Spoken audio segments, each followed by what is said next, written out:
மன்சாவின் மனதில் மகாதேவருக்கு எதிரான வன்மத்தின் அக்னியை நாம் பற்ற வைத்துள்ளோம். அது சிவத்துவம் மற்றும் சிவசக்தியின் இடையே உள்ள உறவினை எரித்துவிடும்.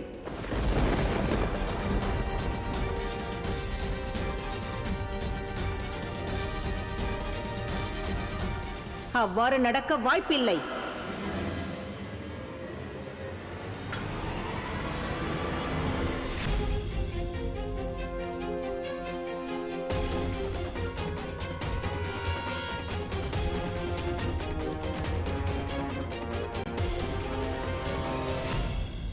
நீ மதி கெட்டவள் தித்தி. மன்சாவை சமாதானப்படுத்துவதற்காக மகாதேவரே சென்றிருக்கிறார். மகளின் மனது மிகவும் மென்மையானது. தந்தையின் அரவணைப்பு கிடைத்தவுடன் வேதனைகளை, குறைகளை, விரோதத்தையும் மறந்துவிடும். நீ என்ன உளறுகிறாய்? எந்த தந்தை, எந்த மகள்? தன் மகளை இதுவரை சந்திக்காதவர், மகளுக்கு அன்பை தராதவர், அவரும் ஓர் தந்தையா? அவர் தன் மகளை சமாதானப்படுத்துவாரா? அவர் மகாதேவராவார். உறவுகள் அனைத்தும் அவரிடமே உதயமாயின. அவருக்கு உறவுகளை எவ்வாறு கௌரவிக்க வேண்டும் என தெரியும். ஒருவேளை தேவைப்பட்டால் உறவுகளின் முன் தலைவணங்கவும் செய்வார். இன்று ஒரு தந்தை தன் மகளுக்கு அன்பாக எடுத்துரைப்பார். இந்த விரோதத்திற்கும் உனது சதித்திட்டத்திற்கும் அவர் முடிவு கட்டுவார் திதி.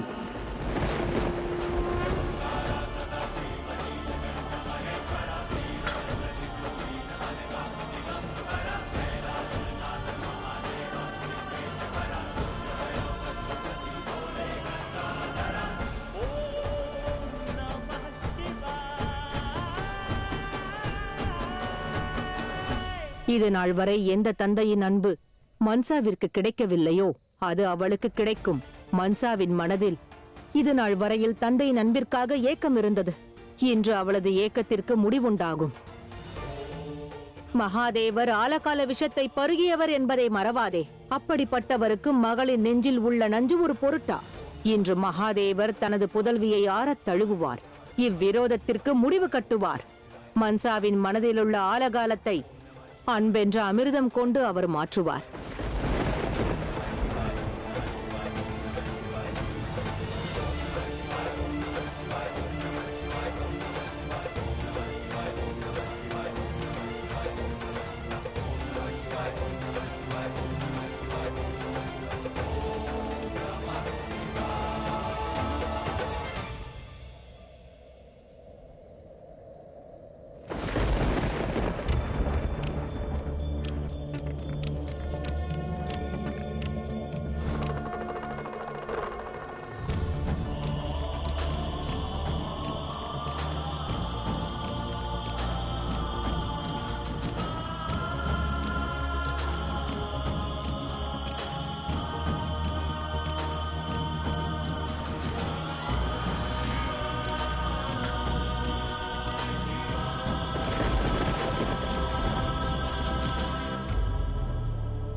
மகாதேவரின் அன்பிற்கு முன்னால் விரோதம் நிலைத்திருக்காது. ஆகையால் மகாதேவரும் மன்சாவும் சந்திப்பதில்தான் எனது நம்பிக்கையும் பக்தியும் அடங்கியுள்ளது. தந்தையும் மகளும் இணையும் இந்த அற்புத தருணத்தில் நாளை உதயம் இந்த நாகமாதா கத்ரு இனிப்புகளை பரிமாறுவாள்.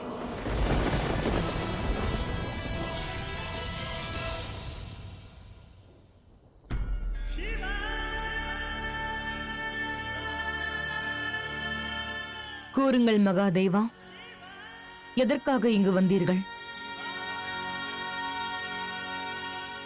உனக்காக பாயசம் கொண்டு வந்துள்ளேன். உனது மற்றொரு அன்னையான தேவி பார்வதி உனக்காக இதை சமைத்திருக்கிறார்கள்.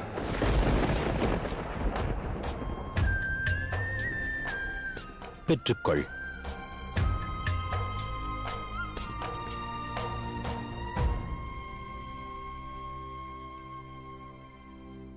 தாங்கள் மிகவும் சாமர்த்தியசாலிதான். தங்களுடைய மனைவியை எனது மற்றொரு அன்னை என்கிறீர்கள். ஆனால் அன்னை கத்ருவை தவிர மற்றொரு அன்னை இருக்கிறார்கள். அதனால் பார்வதிக்கு அந்த இடத்தை தர நான் தயாராக இல்லை.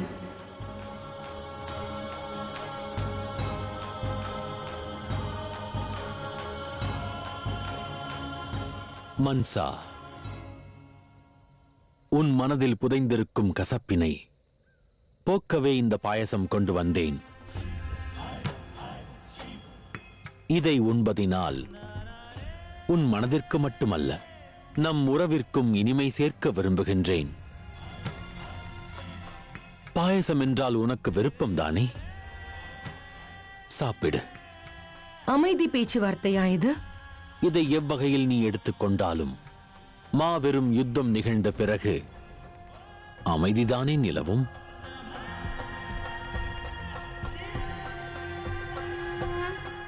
ஒருவேளை இந்த மன்சாவின் விருப்பம் யுத்தம் தான் என்றால், யுத்தம் தான் என்றால், யுத்தம் தான் என்றால்,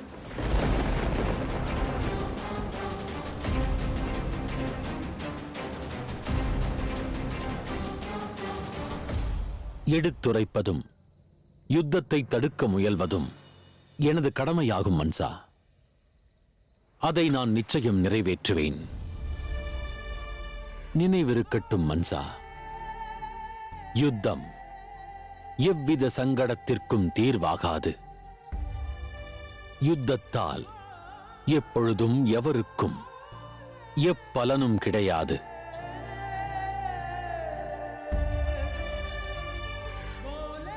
தங்கள் அமைதி ஒப்பந்தத்திற்கு நான் தயாராகாவிடில் பாயசத்தை தரமாட்டீர்களா?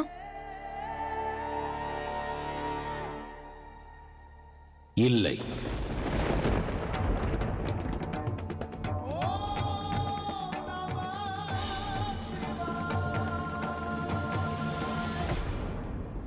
இதை நான் உனக்காகத்தான் கொண்டு வந்தேன். நிச்சயம் உனக்கு தருவேன். எனினும் அமைதி ஒப்பந்தத்திற்கு நீ ஒப்புக்கொள்ள வேண்டும் என்று விரும்புகிறேன்.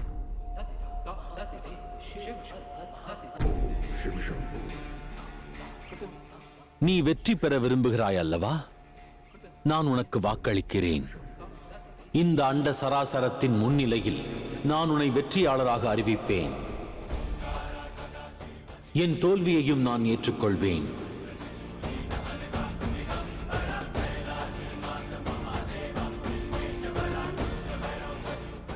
ஆம் மன்சா, விரோதத்தை துறந்து விடு. ஒப்புக்கொள்ளுங்கள் தேவி மன்சா. ஒப்புக்கொள்ளுங்கள் தேவி மன்சா. ஒப்புக்கொள்ளுங்கள், ஒப்புக்கொள்ளுங்கள் தேவி மன்சா. மகளே, சிவனும் சக்தியும் நம்முடன் இருப்பதே மாபெரும் வெற்றி. அவர்கள் இல்லாத வாழ்க்கை வீணானதே. ஒருவேளை சிவனும் சக்தியும் கோபம் கொண்டால் பிரபஞ்சத்தை வென்றும் நீ தோற்றவளாவாய். ஒப்புக்கொள் மகளே, ஒப்புக்கொள்.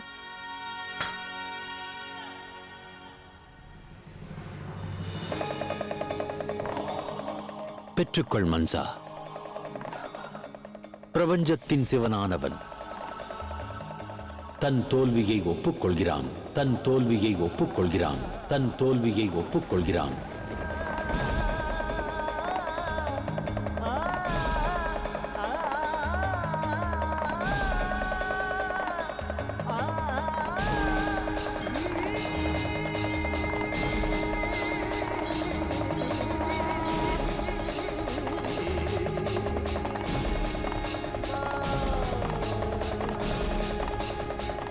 இதை சாப்பிடு. தோல்வியை யார் ஒப்புக்கொண்டது?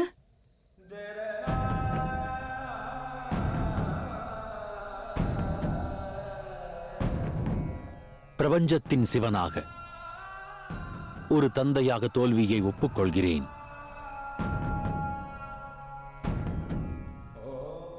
மன்சா, சிவனே உன் தந்தையாவான். தந்தையே சிவனுமாவான்.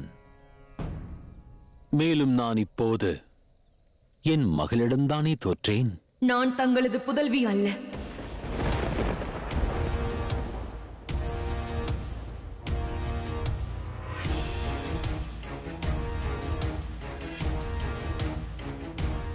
ஒன்றை புரிந்து கொள்.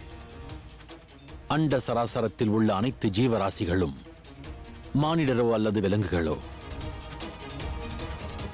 யாவரும் என் பிள்ளைகளே, என் மகனும் மகளுமே.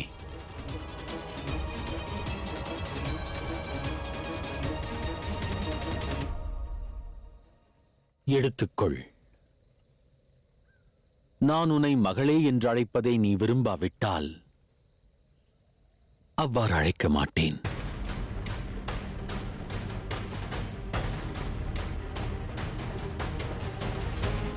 இதை எடுத்துக்கொள்.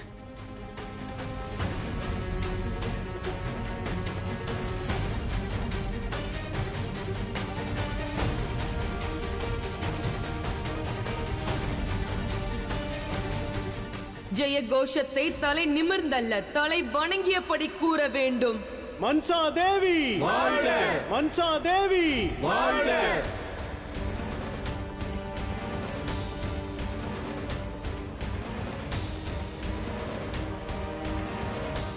புரிந்துவிட்டது. நான் தோல்வியை ஒப்புக்கொண்டதை உன்னால் நம்ப முடியவில்லை அல்லவா? நீ என்ன விரும்புகிறாயோ அவ்வாறே செய்கிறேன்.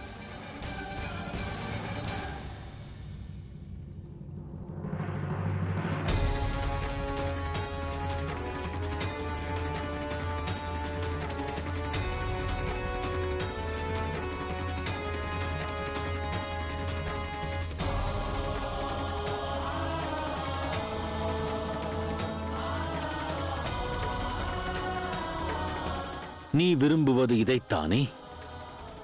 யாவருமே உன் முன்பு தலை வணங்கி நிற்க வேண்டுமென்று.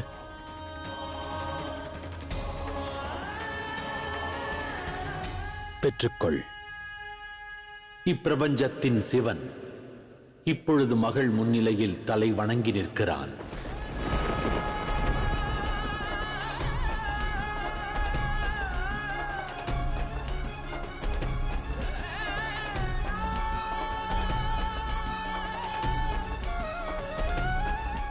இப்பொழுது உண்ணலாம்.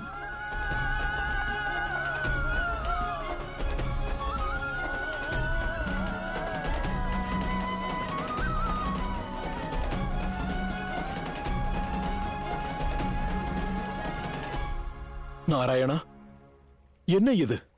ஒரு மகளின் முன்னிலையில் ஒரு தந்தை அன்பாக தலை வணங்கி நிற்கிறார். ஒரு மாபெரும் உத்தேசத்திற்காக, யுத்தத்தை தடுப்பதற்காக சாமதான தண்டபேதம் அனைத்தையும் பிரயோகிக்க வேண்டும். நமது மகாதேவர் ஏன் தேவாதி தேவர் என்று இப்பிரபஞ்சத்திற்கு நிரூபிக்கிறார். அவர் இன்று தலை வணங்கி தனது கடமையை, தனது உத்தேசத்தை நிறைவேற்ற முயல்கிறார். இதைக் கண்டு அனைவரும் கற்க வேண்டும். இப்பிரபஞ்சத்தின் மிகவும் அற்புதமான, மிகவும் அழகிய முயற்சி இது. மகாதேவரே தலை வணங்கும் பொழுது எவர் மனதிலும் எந்த சந்தேகமும் கேள்வியும் எழ வாய்ப்பில்லை. தாங்கள் அறிவீர்களா தேவேந்திரா? பிரபஞ்சத்தில் எந்த தந்தையும் தன் மைந்தனிடம் கடுமையாக நடந்து கொள்ளலாம். மகாதேவர் இதுநாள் வரை கார்த்திகேயன் முன்னிலையில் தலை வணங்கியது இல்லை. ஆனால் ஒரு தந்தையானவர் தன் மகளிடம் கடுமையாக நடந்து கொள்ள மாட்டார். என்றும் தன் புதல்வியிடம் ஒரு தந்தையின் மனம் மென்மையாக மட்டுமே நடந்து கொள்ளும்.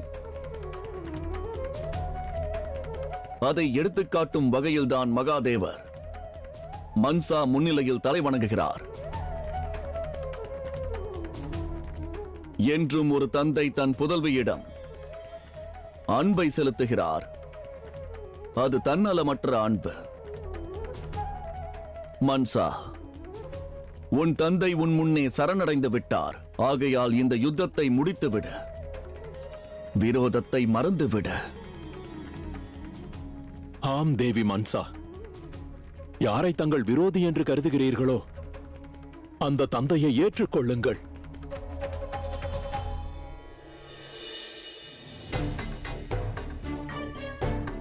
தாங்கள் தலை வணங்குவதால் எதுவும் மாறப்போவதில்லை.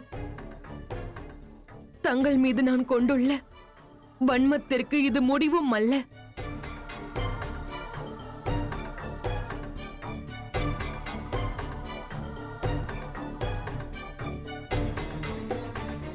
அதோடு இந்த பாயசம். இதை நான் உண்பதற்கு முன்பு என்னுடன் தாங்கள் வாருங்கள்.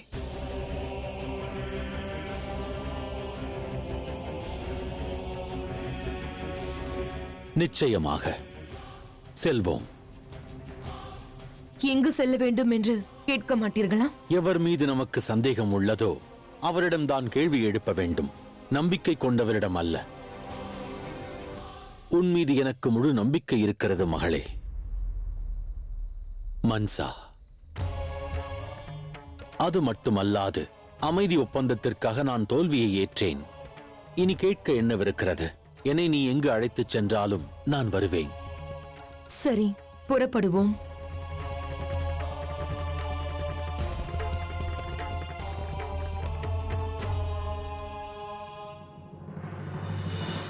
மன்சா, மகாதேவரை எங்கு அழைத்துச் செல்கிறாய்?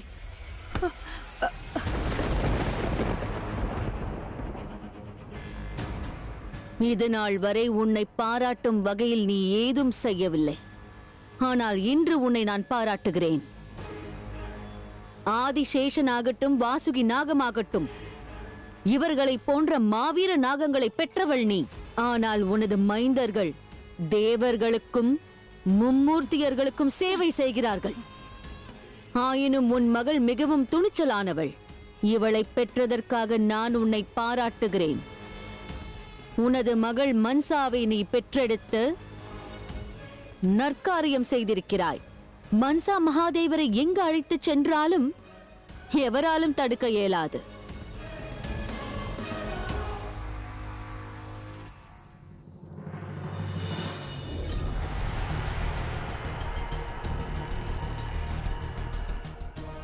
அசுரமாதா, என் மனதில் எழும் மாபெரும் கேள்வி என்னவென்றால், மன்சா மகாதேவரை அழைத்துக் கொண்டு எங்குதான் செல்கிறாள்?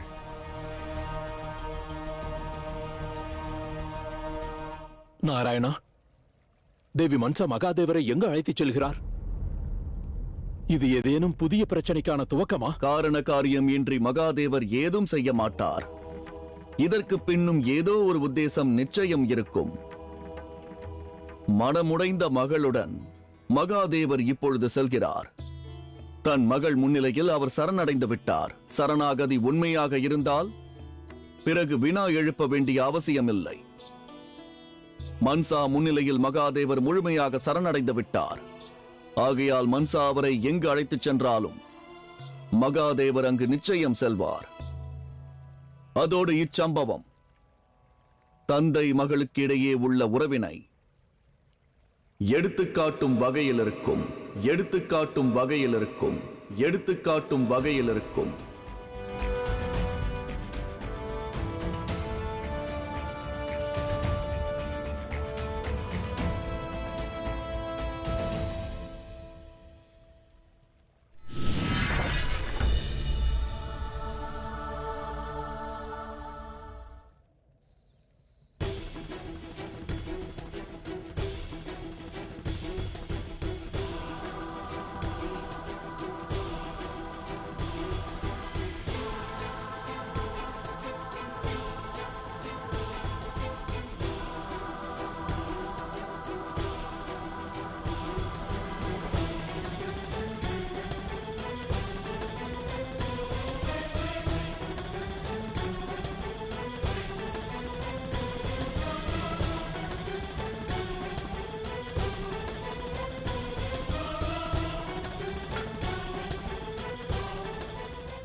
விப்ளாஞ்சல பர்வதமா? ஆம், ஆனால் இங்கே எதற்கு?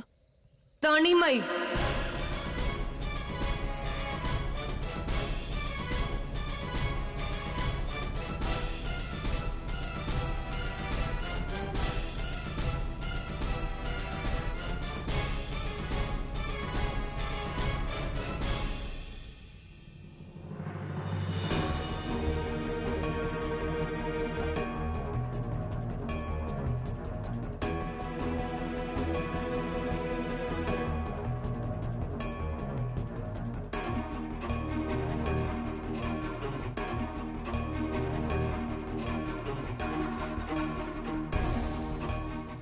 இவ்விடம் தங்களுக்கு நினைவிருக்கிறதல்லவா?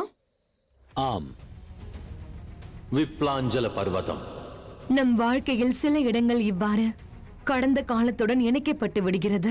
கடந்த கால நினைவுகள் எதிர்காலத்தை சிறப்பாக்க வேண்டும். மாறாக அந்நினைவுகள் வேதனையில் தள்ளக்கூடாது. கடந்த கால நினைவுகளின் பாரம் குறைந்தால்தானே எதிர்காலம் சிறக்கும். பல நேரம் கடந்த கால நினைவுகளின் பாரம் இமயமலையின் பாரத்தை விட அதிகமாகிறது. நினைவுகள் இனிமையானதோ அல்லது துயரமானதோ அது அவரவர் கண்ணோட்டத்தை பொறுத்தது மன்சா. ஒருவர் எடுக்கும் முடிவு சரியா அல்லது தவறா என்பதை தீர்மானிப்பதும் அவர் கண்ணோட்டமே. ஆனால் இரு தரப்பினரும் சரிதானே.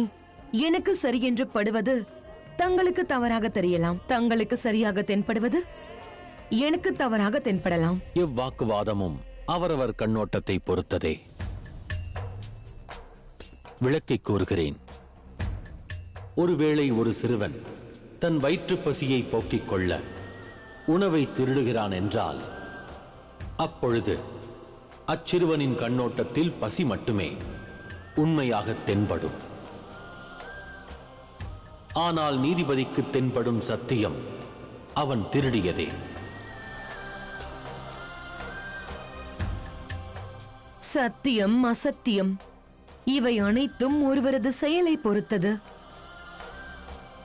தாங்கள் எண்ணினால் எங்கு வேண்டுமானாலும் மாறி பொழியும் அல்லவா? தேவாதி தேவர் மகாதேவர் அல்லவா தாங்கள்? இப்பொழுது இங்கு மாறி பொழிய செய்யுங்கள், மாறி பொழிய செய்யுங்கள், மாறி பொழிய செய்யுங்கள்.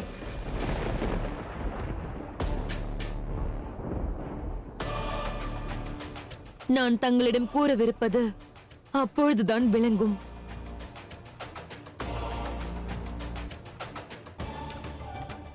என்னாயிற்று மகாதேவா? மாறி பொழிய செய்யுங்கள். தாங்கள் எனக்காக தங்கள் சக்தியை இந்த அளவிற்கும் பயன்படுத்த மாட்டீர்களா?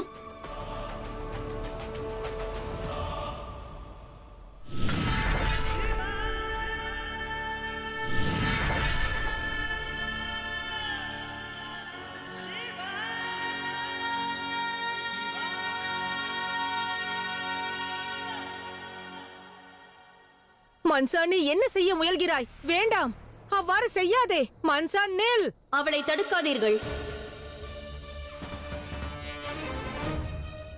எது நடக்கின்றதோ அதை நாம் அனுமதிக்க வேண்டும். தேவி பார்வதி, மன்சா செய்ய நினைப்பது இப்பிரபஞ்சம் அறிய வேண்டிய விஷயம் அல்ல. இது ரகசியமாக இருப்பதுதான் நல்லது. இல்லை கத்ரு, எது நடக்கின்றதோ அது நன்றாகவே நடக்கிறது. மன்சாவின் மனதில் பல வினாக்கள் இருக்கின்றன. அந்த வினாக்களின் முடிச்சுகள் அவிழும் வரை இந்த பிரச்சினைக்கு தீர்வு கிடைக்காது.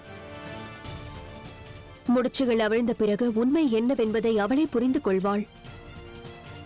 ஆகையால் சற்று பொறுமையாக இருங்கள் தேவி. தேவி பார்வதி கூறியது சரிதான் அசுரமாதா. முடிச்சுகள் அவிழ்ந்தால் அனைத்து உண்மைகளும் வெளிச்சத்திற்கு வந்துவிடும். அதன் பிறகு அனைத்தும் எளிமையானதாக மாறிவிடும். அதுவும் உண்மைதான் குருதேவா.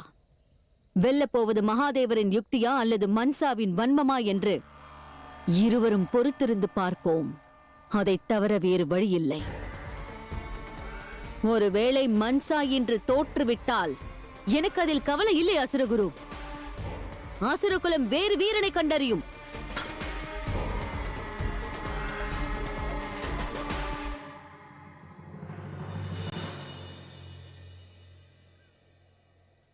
மாறி பொழியுங்கள் மகாதேவா. மன்சா, இன்று இங்கு மாறி பொழிந்தால் உன் மனதில் இருக்கும் வேதனைகளும் எனக்கு எதிராக இருக்கும் வன்மமும் குறைய வாய்ப்புள்ளதா? மழை பொழிந்தால் குளுமையும் ஏற்படும்.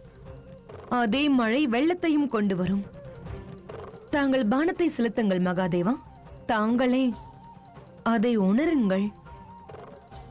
இந்த மழை குளுமையை கொண்டு வரப்போகிறதா, புயலை கொண்டு வரப்போகிறதா என்று, புயலை கொண்டு வரப்போகிறதா என்று, புயலை கொண்டு வரப்போகிறதா என்று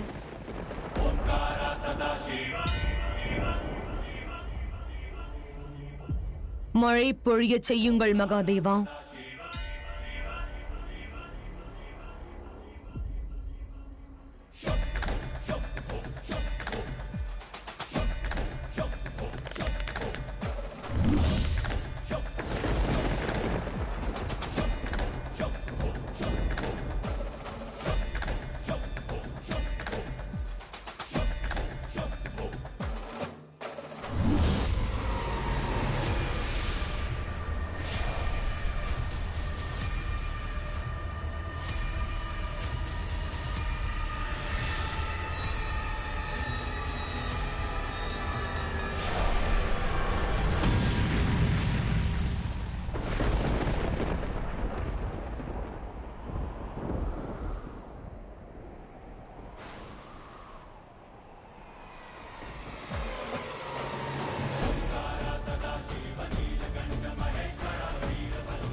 நினைவுபடுத்தி பாருங்கள் மகாதேவா. இந்த விப்லாஞ்சல பருவதம், இந்த மழை,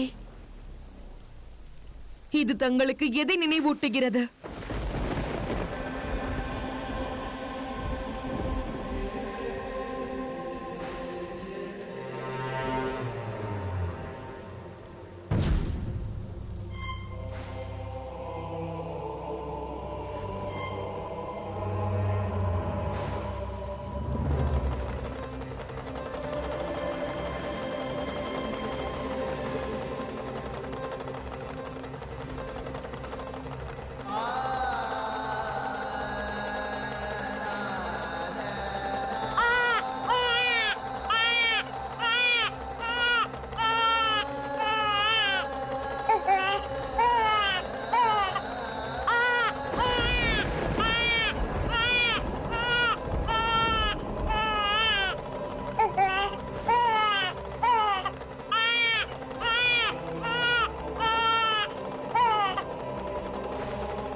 தாங்கள் ஒரு பச்சிளம் பெண் குழந்தையை நிர்கதியாக அழுவதற்கு அனுமதித்தீர்கள். நினைவிருக்கிறதா மகாதேவா? அனைத்தும் நினைவிருக்கிறது. அனைத்தும். தாங்கள் காரண காரியமின்றி ஏதும் செய்ய மாட்டீர்கள் அல்லவா? அவ்வாறென்றால் இவ்வாறு செய்ததற்கு என்ன காரணம்? நிச்சயம் இச்செயலுக்கு பின்னால் மாபெரும் உத்தேசம் இருந்திருக்கும். மகாதேவா, நான் பச்சிளம் குழந்தை. இந்த மழை வெள்ளத்தில் மூழ்கி இருந்தால் இன்று தங்களுடன் உரையாடுவதற்கு இருந்திருக்க மாட்டேன்.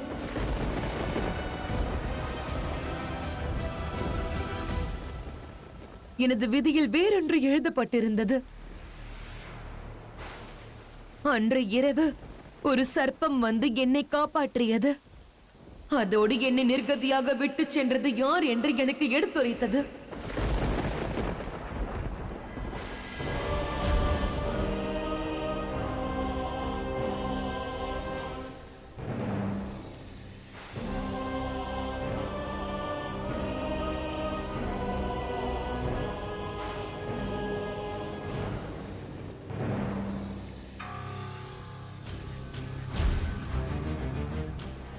கூறினேன் அல்லவா, மற்றொரு தாய் இருக்கிறார்கள் என்று? அந்த சர்ப்பம் தான் எனது மற்றொரு தாய்.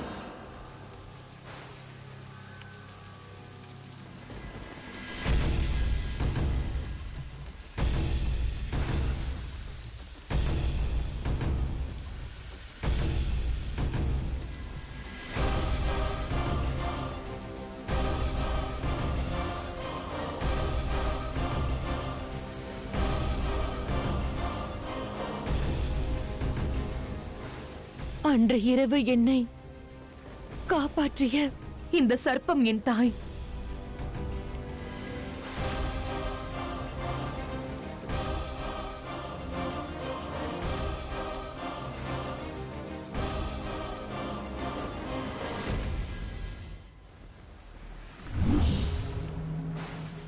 இதற்கு தங்களிடம் என்ன பதில் இருக்கிறது? பதில் ஏதும் இருக்காது. அது உன் கண்ணோட்டத்தை பொறுத்தது மன்சா. உன் கண்ணோட்டத்திலிருந்து பார்த்தால் குவளையில் நீர் பாதி அளவு இருக்கிறது. ஆனால் என் கண்ணோட்டத்தில் பார்த்தால் பாதி அளவு குவளை நிறைந்துள்ளது. கண்ணோட்டத்தை பற்றி பேச வேண்டாம் மகாதேவா. சூரியனை மேகம் மறைப்பதால் அது இரவாகிடாது. ஆனால் சூரிய கிரகணத்தின் பொழுது சூரியன் கண்களுக்கு தென்படாவிடிலும் சூரியனின் ஒளி மறைவதில்லை. உனது கண்ணோட்டத்திற்கு வன்மம் எனும் கிரகணம் பிடித்திருக்கிறது மன்சா. அதை துறந்து விடு.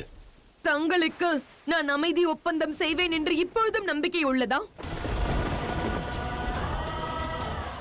அன்று தாங்கள் கருணை காட்ட மறுத்தீர்கள். இன்று தாங்கள் கருணை காட்டுவது போல் நடிக்கிறீர்கள். இது கருணை அல்ல, வெறும் பயம். எதிர்காலத்தை பற்றிய கவலை. தங்களது இந்த கவலை நியாயமானதே.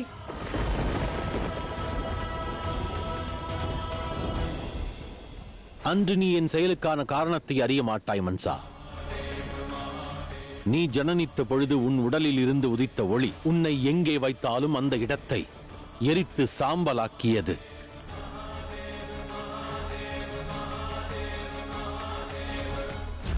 மன்சா, மன்சா!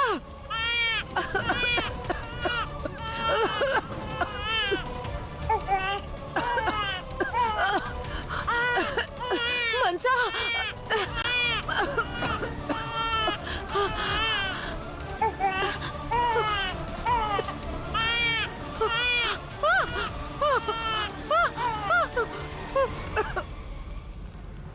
என்ன ஆயிற்று? திடீரென எவ்வாறு தீப்பற்றியதென விளங்கவில்லை.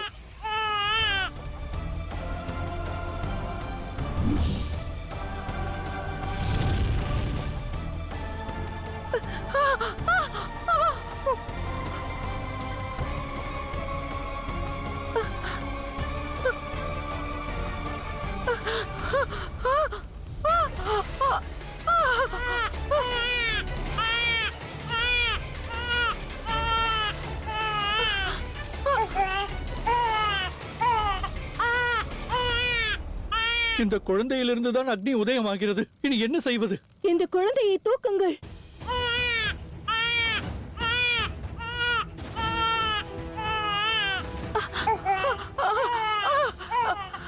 அமைதியாக இரு மகளே, அமைதியாக இரு. நாகமாதா, இந்த குழந்தையை எங்கே வைப்பது? மகாதேவா, வந்து காப்பாற்றுங்கள். எனக்கு உதவி புரியுங்கள் மகாதேவா.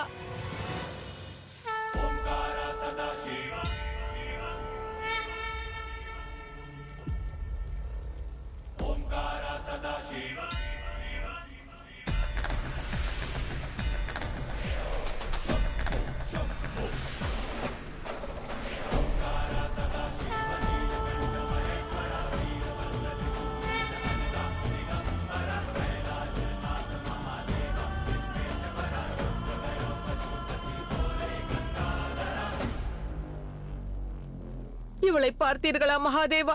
இக்குழந்தையை நான் எங்கு வைத்தாலும் அவ்விடம் தீப்பற்றுகிறது.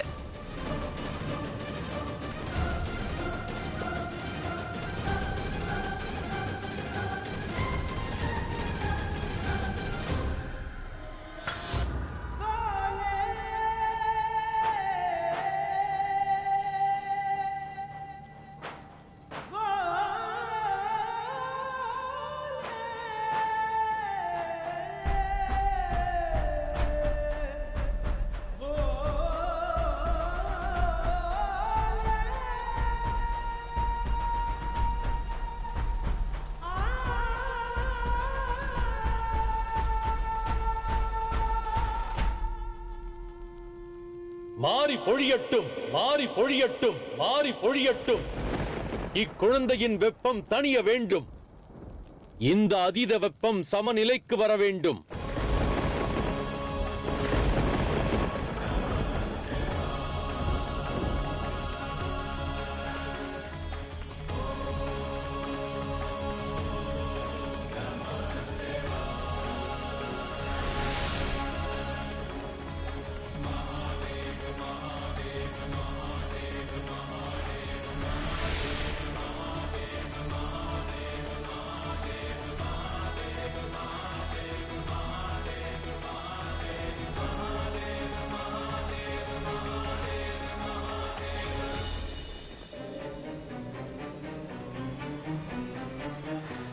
உன்னை நான் விப்லாஞ்சல பர்வதத்தில் கொண்டு வந்து வைத்ததற்கு ஒரு காரணம் இருக்கின்றது. ஏனென்றால் இப்பர்வதம் வில்வ இலைகள் நிறைந்தது. அதன் வாயிலாக உன் உடல் குளுமை பெறும். நிறுத்துங்கள். தங்களது அந்த முடிவால் தான் இன்று உங்களுக்கு விரோதியாக நிற்கிறேன். உங்களுக்கு விரோதியாக நிற்கிறேன். உங்களுக்கு விரோதியாக நிற்கிறேன். கைலாயத்தை விட குளுமையான இடம் இந்த விப்லாஞ்சல பர்வதம் என்று கூறுகிறீர்களா? இல்லைதானே? ஆனால் தாங்கள் என்னை கைலாயத்திற்கு அழைத்து செல்லவில்லை. தாங்கள் என்னை இங்கு அழைத்து வந்தீர்கள்.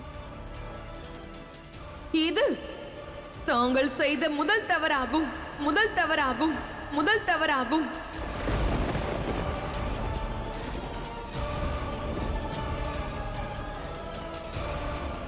இதற்கு தங்களிடம் ஏதேனும் பதில் உள்ளதா?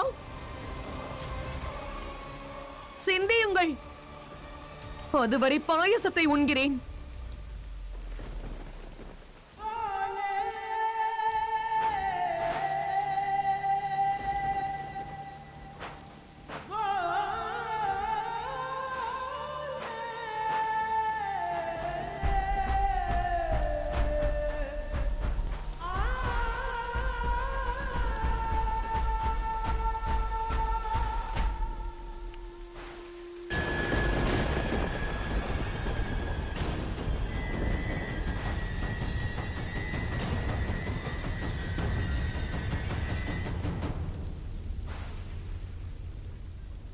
என்ன ஆயிற்று மன்சா? இதிலும் சூழ்ச்சி செய்துள்ளீர்கள். சிறு வயதில் கதிரு அன்னை எனக்கு தரும் பாயசம் இந்த பாயசத்தின் சுவையை போன்றுதான் இருக்கும் மகாதேவா. அவ்வாறெனில் தாங்கள் அவர்களுக்கு தந்தது பார்வதி சமைத்த பாயசத்தை தானே? அவ்வாறெனில் இதுவரை தாங்கள் எனக்கென்று ஏதும் தந்ததில்லை. அது மட்டுமல்லாது எனது கதிரு அன்னையின் அன்பிலும் கலப்படம் செய்து விட்டீர்கள். இது தாங்கள் இழைத்த இரண்டாம் தவறாகும். இரண்டாம் தவறாகும். இரண்டாம் தவறாகும்.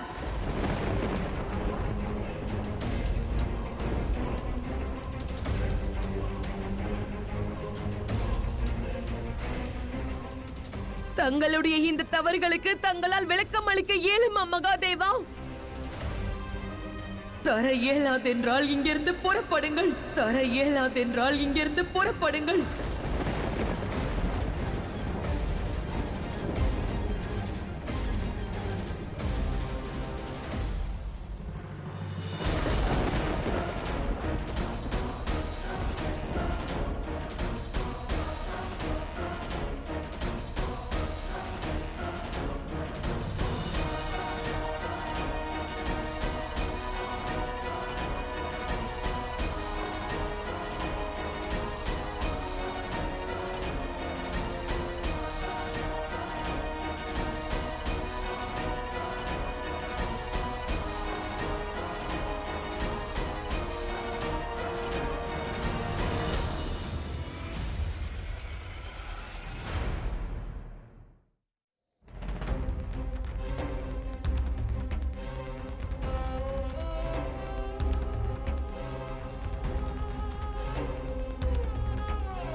பதில் அளிக்க இயலும் என்றால் பதில் அளியுங்கள். அவ்வாறில்லையேல் இங்கிருந்து செல்லுங்கள். சில கேள்விகளுக்கான பதிலை நாம் தான் தேட வேண்டும். ஒருவேளை நீயும் சமநிலை கொண்ட மனதுடன் உண்மையை உணர முயன்றால் அனைத்து கேள்விகளுக்கான பதில் நிச்சயம் உனக்கு கிடைக்கும். வேண்டாம்.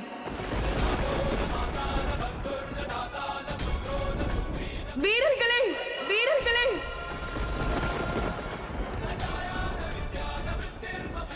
யுத்தத்திற்கு தயாராகுங்கள்.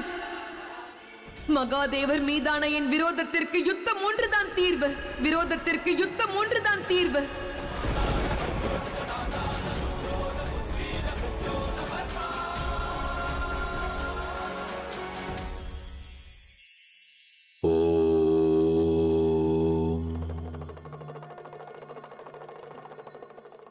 மானிடர்களின் முகம் மற்றவருக்கு அறிமுகத்தை தருகின்றது.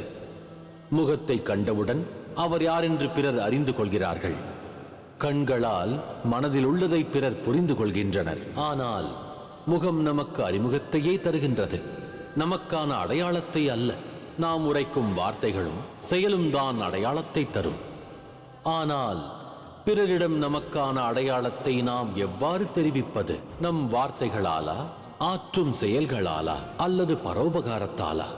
உண்மையை கூறினால் ஒருவரது அடையாளம் என்பது அவரது அன்பினாலேயே வெளிப்படுகிறது. எவர் அன்பையே வெளிப்படுத்துகிறாரோ அவர் என்றும் மற்றவர்களால் கௌரவிக்கப்பட்டு போற்றப்படுகிறார். ஆகையால் என்றும் பிறருடன் அன்பாக பழக முயலுங்கள். குரோதத்தை வெளிப்படுத்தாதீர்கள்.